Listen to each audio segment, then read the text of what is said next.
Mais alors, dans votre livre, Jared Diamond, je dois dire qu'il y a une sorte de tonalité assez pessimiste, même dans les sociétés qui se sortent des crises. Et alors, l'un des passages que j'ai trouvé le plus passionnant, mais aussi le plus noir, c'est le chapitre que vous consacrez au Chili.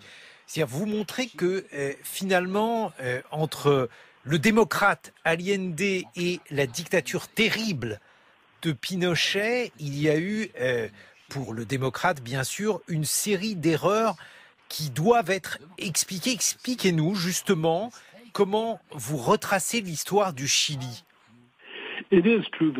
C'est vrai qu'une grande partie de mon livre pourrait faire tendre au pessimisme. Mais après avoir parlé des raisons du pessimisme, je reviens sur les raisons pour l'optimisme. Et dans le cas du Chili, je développe la matière de mes livres en enseignant les étudiants en licence de l'Université de Californie à Los Angeles.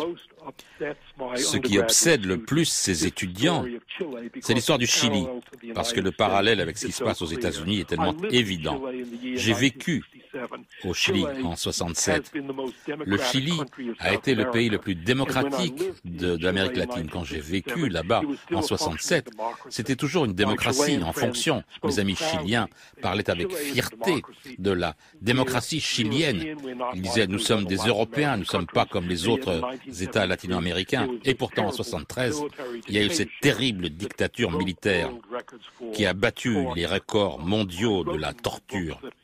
J'ai écrit dans mon livre que, d'un certain point de vue, le gouvernement chilien était pire que le gouvernement nazi. Cela dit, bien entendu, le gouvernement nazi a tué beaucoup plus d'êtres humains que le gouvernement militaire du Chili. Mais le gouvernement militaire du Chili a utilisé des formes de torture qui sont tellement écœurantes, je ne veux même pas en parler. Il a fallu 17 ans pour pouvoir se débarrasser du gouvernement militaire du Chili. Mais finalement, le Chili s'en est débarrassé de ce gouvernement militaire. Le Chili a des problèmes actuellement, mais c'est à nouveau une démocratie. Donc, le Chili peut nous entraîner vers le pessimisme, mais nous montre aussi que la démocratie peut revenir et les citoyens du Chili ont pu voter non à Pinochet et le dictateur a été obligé de se démettre. Ça veut dire qu'il n'y avait pas de bonne solution évidente. Ça veut dire que finalement, Allende, pour toute une série de raisons que vous analysez, eh bien, a ouvert la voie, hélas, à un régime dictatorial. C'est exact. Allende est un personnage controversé. Il a été élu président de façon démocratique. Il a été ministre de la Santé, extrêmement efficace à l'époque. Et jusqu'à aujourd'hui, il y a beaucoup de Chiliens qui considèrent Allende comme étant un saint, malheureusement. Allende a conduit des mauvaises politiques et il était sous la pression. Allende avait des soutiens très radicaux, extrémistes qui le poussaient.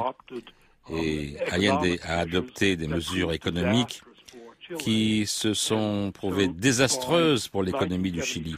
Donc en 1973, beaucoup de Chiliens souhaitaient un renversement d'Allende, un coup d'État militaire.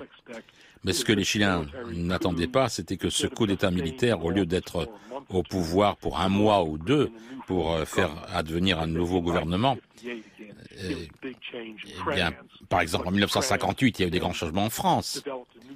Et la France a adopté une nouvelle constitution et est restée une démocratie. Mais en 73, au Chili, les militaires sont restés au pouvoir et ils sont restés pendant 17 ans. C'est une crise terrible pour mes amis chiliens. Le Chili est encore divisé au sujet d'Allende aujourd'hui. Quand moi je rencontre et que j'interroge des amis chiliens sur Allende, vous savez, j'interviewe parfois des couples, épouses, et le mari me dit, attendez, venez avec moi dans l'autre pièce et parlez avec moi parce que ma femme et moi on n'est pas d'accord sur Allende. Et parmi mes amis chiliens, parfois l'épouse est toujours un soutien d'Allende et le mari dirait non, c'était nécessaire d'avoir ce renversement d'Allende. Le Chili était divisé, tout comme l'Amérique est divisée aujourd'hui. Alors d'ailleurs, je dois dire que dans tous les exemples de pays que vous donnez,